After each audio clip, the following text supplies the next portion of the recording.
Welcome to another video, in which I want to summarize all the important preparation aspects for the upcoming patch 6.1, which is called Newfound Adventures, coming next Tuesday.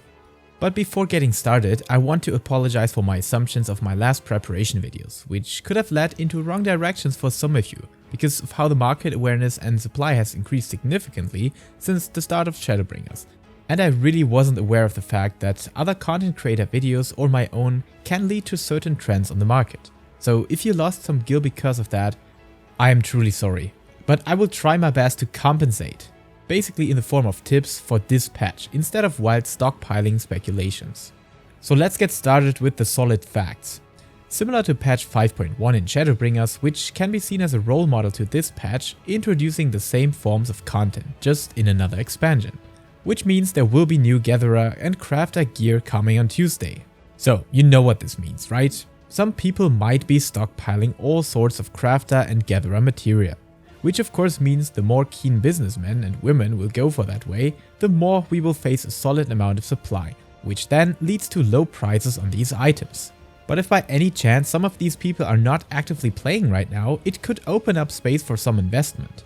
However, as we're not having access to clear numbers and values, I highly recommend to follow on your own rule of thumb here.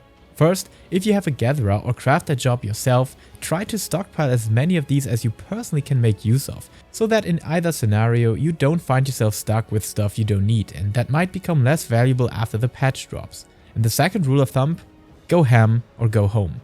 With the classical gear as example for patch 6.05, many people thought this to be a dead investment after the prices have dropped, and that it would be wasted time to craft and sell these items because of how quickly prices have plummeted. However, this is actually the nature of a well-saturated but fluctuating market. I mean, do you think that investors in the real world are looking at win margins or profit of more than 2 times the costs? Absolutely not. Especially if they are not having a monopoly on certain items or objects. So applying this logic will quickly lead to the understanding that even with a small profit of 20 or even just 15% over the cost expenditure, oftentimes it is still worth doing.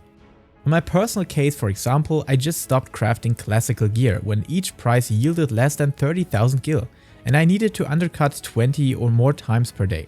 But if you look at this for an over a 2-month period, by selling a whole stock of classical items over 1 week, this might still be up to 10 million for 1 month. Yes, the good old Heavensward and Stormblood times are over, where crafting required you to already have a solid amount of gil at your disposal to get anywhere close to crafting recipes like these. But that's how it is. Ishgard Restoration just made crafting so easy that every player with 2 or 3 hours of time can get there, and cross or omni crafting also isn't a big thing anymore. So, long story short, if you want to make gil, have stuff ready. Check your latest crafting macros and maybe create them in that way so that they have even more headroom for higher stat or value requirements, and then go ham on Tuesday.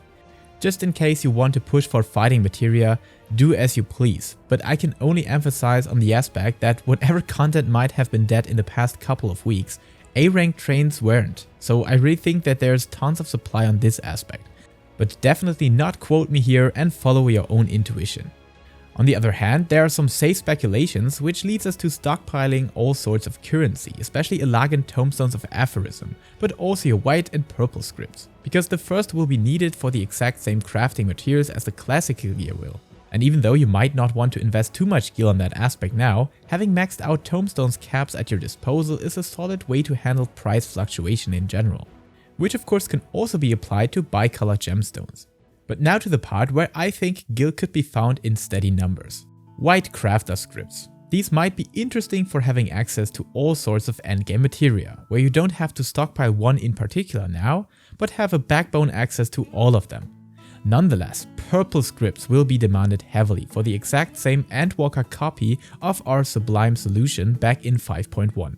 Yes, this ingredient had been sold like hot chocolate on cold winter days, and when Ash 10 is stacking up an entire retainer inventory with just collectible trade-in items, there will be use to these indeed. Except of course, there are many more people following on this example. So be careful here as well and don't stretch this out too far, because others might do as well. Just be ready for the case when prices go skyrocketing and you can at least taste some of that forbidden fruit by yourself. Yes, this also means it makes sense to sort out old trash from your inventory, but to our luck, new glamour set space has been announced, which hopefully includes more space inside the glamour dresser, but let's see in the patch notes later this week or at the start of the next. Of course, if you haven't leveled up crafter or gatherer jobs, you can easily catch up by following many different leveling methods. My favorites still are leaf quests, which can skyrocket your crafter or gatherer job in no time. Or in the best case, just combine the stockpiling of collectibles with your leveling process so you can hit 2 birds with 1 stone, get EXP and scripts for the trade-in. For catching up to Endwalker, check out the many guides found in the description. Most of them already updated, taking the recent expansion into account. Alright, next we should talk about things required to hop into new content quickly. Yes, of course, playing the right job is definitely the top priority. So if you still haven't made a decision yet which job you want to play or didn't find the time to level it, there are as many guides on YouTube about these topics as Queen Marika has direct or indirect children. Little Elden Ring reference, sorry. However, I have also started working on an updated series, which I did last year, so stick around for more job comparisons. For the new Beast Tribe quest, make sure to complete the quest Stepchild, which is mandatory to be done according to the life ladder info. But apart from the obvious girl featured in the trailer already, the What's in a Parent questline seems to be also necessary, so make sure to do these side quests before 6.1, where the latter can take quite some time if you read the dialogues for sure, so do it now if you're interested in that form of content. And after a good 2 hours of research, I haven't found any requirements for the new 24-man raid, so it could just be a totally new questline following on the main scenario quest, so at least complete that, which you should have completed anyways. Oh, and new job or role quests will be introduced as well, so make sure to complete the ones you haven't done yet for the job or role of your choice. And that's all I have for now. Make sure to take your time for the patch's content, as it is limited and grinding down all the new stuff in a 20-hour session without sleep will let you enter the content drought phase afterwards even quicker. So enjoy every second of this newfound adventure, and of course I will keep you updated about all the changes when we got actual patch notes coming, or when the patch goes live. Until then, keep prepping and keep loving Final Fantasy.